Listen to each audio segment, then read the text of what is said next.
Hello बच्चों, आज हम जानेंगे क्लास 11 हिंदी अंतरा बुक से चैप्टर 10 के प्रश्नों के उत्तर, जिसका शीर्षक है कबीर। बच्चों, इस चैप्टर के प्रश्नों के उत्तर की शुरुआत हम यहाँ से करेंगे। पहला प्रश्न है, अरे इन दोहुन राह न पाई से कबीर का क्या आशय है और वे किस राह की बात कर रहे हैं? तो इसका आंसर है, कबीर ने इस पंक्ति में कहा है कि हिंदू और मुसलमान धार्मिक आडंबरों में उलझे हुए हैं। इन्हें सच्ची भक्ति का अर्थ नहीं मालूम है। धार्मिक आडंबरों को धर्म मानकर चलते हैं। कबीर के अनुसार ये दोनों भटके हुए हैं।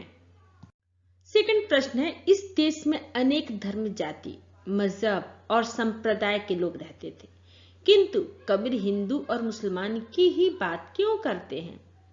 तो इसका आंसर है, कबीर ने हिंदू और मुसलमान की बात इसलिए की है क्योंकि उस समय भारत में हिंदू और मुस्लिम दो धर्म सबसे ज्यादा प्रचलित थे। जैन, बौद्ध आदि धर्म हिंदू धर्म की ही शाखाएं हैं, इसलिए उन्हें उस समय कबीर ने अलग अलग करके नहीं देखा था।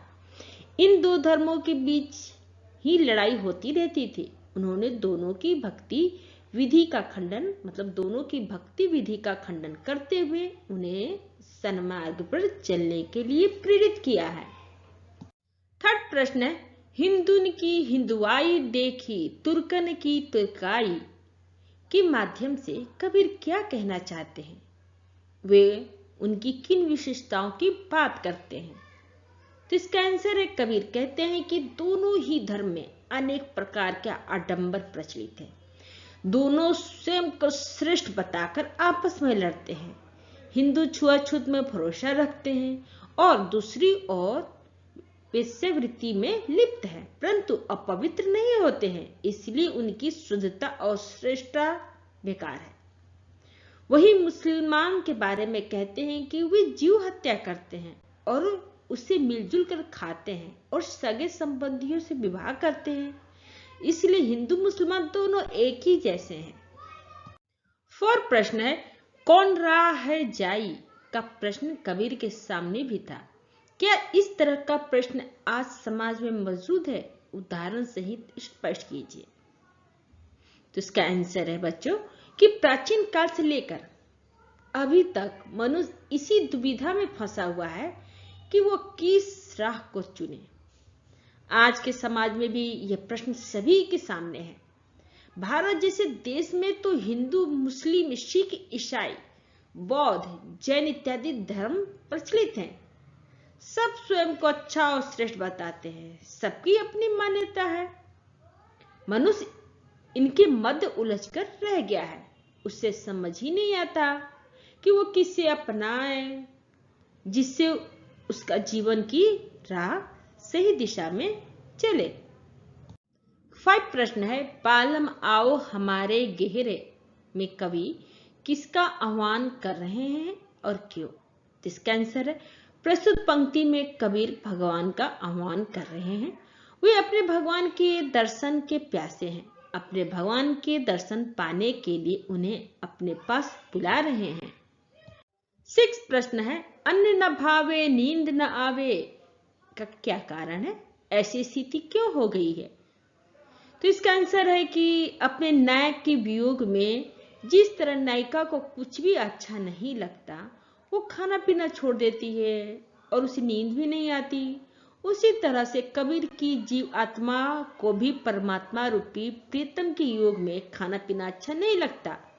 वो निरंतर उसी चिंतन में डूबे रहते हैं, इसलिए उन्हें नींद भी नहीं आती है। उनकी यह स्थिति परमात्मा रूपी प्रियतम से नहीं मिलने के कारण हो गई है। 7 प्रश्न है, कामनी को बालम प्यारा जो प्यासे को नीर रे से कवि का क्या तात्पर्य है? स्पष्ट कीजिए। तो इसका आंसर है, कबीर कहते हैं कि कामनी औरत को प्रियतम यानी बालम बहुत प्रिय होता है। प्यास से व्याकुल व्यक्ति को भी पानी बहुत प्रिय होता है। ऐसे ही भक्त को अपने भगवान प्रिय होते हैं। कबीर को भी अपने भगवान प्रिय हैं और वे उनके लिए व्याकुल हो रहे हैं।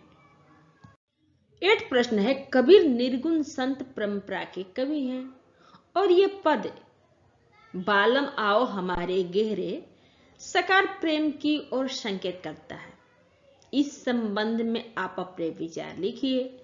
तो इसका आंसर है कि कबीर निर्गुण संत परंपरा के कवि हैं। वे ईश्वर के मूर्ति रूप को नहीं मानते हैं, परंतु सांसारिक संबंधों को अवश्य मानते हैं। उनका प्रेम में अटूट विश्वास है। प्रेम कभी साकार या निराकार नहीं होता, बल्कि यह एक भावना है। संतों ने परमात्मा को पति और जीवात्मा को पत्नी के प्रतीक के रूप में दर्शाया है। परमात्मा रूपी पति को न मिलने से पत्नी रूपी जीवात्मा की प्रेम भावना तड़प उठती है। इसलिए यह पद प्रतीत तो साकार प्रेम की तरह हो रहा है, लेकिन सत्य यह है कि वो निर्गुण रूप ही है। 9 प्रश्न है कि उदाहरण देते हुए दोनों पदों का भाव, सौंदर्य और शिल्प सौंदर्य आपको बताना है, फिर लिखना है। इसका आंसर है कि प्रथम पद में कबीर ने व्यंग्य शैली को अपनाया है। विभिन्न उदाहरणों द्वारा उन्होंने हिंदुओं तथा मुसलमानों के धार्मिक आडंबरों पर करारा व्यंग्य भी किया है। दोनों के बीच की लड़ाई को भी उन्होंने दर्शाया है। भाषा बहुत ही सरल तथा सुबोध किए हैं। अनुप्रास अलंकार का भी प्रयोग है। तब्दो शब्दावली को भी प्रयोग किया गया है और प्रतीकात्मक विद्यमान है। बच्चों, दूसरी पद में कबीर ने परमात्मा के प्रति अपने प्रेम को दर्शाया है।